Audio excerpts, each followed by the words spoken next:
সারা দেশে নির্বাচনী প্রচার প্রচারণায় ব্যস্ত প্রার্থীরা দিচ্ছেন নানা প্রতিশ্রুতি। এ নিয়ে এবার জানাতে জয়পুরহাট থেকে যুক্ত হচ্ছেন আমাদের সহকর্মী রেজাউল করিম আর রেজা। যুক্ত হচ্ছি। রেজা, নিশ্চয়ই শুনতে পাচ্ছেন আমাকে। প্রার্থীদের প্রচার কেমন চলছে জয়পুরহাটে, জানাবেন। ধন্যবাদ অতসী। আমি এখন দাঁড়িয়ে আছি জয়পুরহাটের পাঁচবিবি উপজেলার দিবাকরপুর গ্রামে। তো এটা জয়পুরহাট এক আসনের, এই এক আসনের আপনি দেখছেন এখানে কিন্তু জয়পুরহাটে জামাতে ইসলামের প্রার্থী এবং জামাতে ইসলামের আমির জয়পুরহাট জেলার, তিনি এখানকার প্রার্থী ফজলুর রহমান সাইদ কিন্তু এখানে প্রচারণা চালাচ্ছেন। তো একটা বিষয় জানিয়ে রাখি, জয়পুরহাটে কিন্তু এই যে 21 তারিখে মার্কা বেরোনোর পর থেকেই কিন্তু প্রচারণা জমে উঠেছে। আর জয়পুরহাট এক আসনে হচ্ছে 5 জন প্রার্থী এখানে প্রতিদ্বন্দ্বিতা করছেন। তার মধ্যে আসলে মূলত জামাত বিএনপি জামাতের মধ্যেই কিন্তু মূল প্রতিদ্বন্দ্বিতা হবে।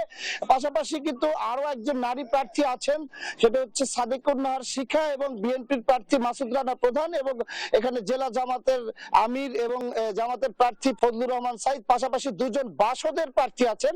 এই সর্বমোট 5 জন।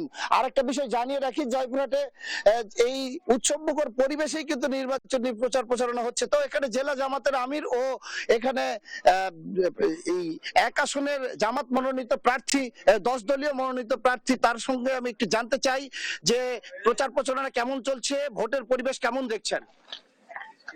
আলহামদুলিল্লাহ, আমাকে জামাতে ইসলামী প্রার্থী মনোনয়ন দেওয়ার পরে ময়দানে আমি ঘুরছি।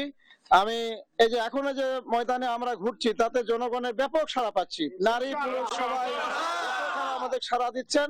তাতে আমরা বিশ্বাস করি আগামী নির্বাচনে জয়পুরহাট এক আসনে জামাতে ইসলামীর পক্ষে ভোট দিয়ে আমাকে বিপুল ভোটে বিজয় করাবেন ইনশাআল্লাহ। এবং এই ব্যাপক মানে নারী পুরুষ সবারই উৎসাহ উদ্দীপনার সাথে ভোটে যাবে ইনশাআল্লাহ। আর নির্বাচিত হলে আমরা এই জয়পুরহাটকে একটা উন্নত জয়পুরহাট করব, এবং এই জয়পুরহাটে একটা মেডিকেল কলেজ, একটা বিশ্ববিদ্যালয় সহ শিক্ষা ক্ষেত্রে উন্নয়ন করব, চিকিৎসার ক্ষেত্রে উন্নয়ন করব, রাস্তাঘাট যে সমস্ত কাজ এখন অসমাপ্ত, সেই অসমাপ্ত কাজগুলো রাস্তাঘাট পুনর্নির্মাণ করব। সব মিলে বাংলাদেশ যে দুর্নীতিমুক্ত বাংলাদেশ আমির জামাত ঘোষণা দিয়েছেন, আমরা একটা মানবিক জয়পুরহাট, দুর্নীতিমুক্ত জয়পুরহাট, সন্ত্রাস মুক্ত জয়পুরহাট গর্ব ইনশাআল্লাহ। আগামী দিনে এই জয়পুরহাটে কোনো চাঁদাবাজ দুর্নীতিবাজ কেউ থাকতে পারবে না। একটা চাঁদাবাজ মুক্ত দুর্নীতিমুক্ত বাংলাদেশ হবে ইনশাআল্লাহ। ধন্যবাদ আপনাকে। একটা বিষয় জানিয়ে রাখি, জয়পুরহাটে কিন্তু 2 আসন, অর্থাৎ জয়পুরহাট 1 এবং 2, এই 1 এবং 2 আসনে, 2টি আসনে কিন্তু ব্যস্ত সময় পার করছেন। তো একটা বিষয় জানিয়ে রাখি যে এখানে যে 2 আসনের 3 জন প্রার্থী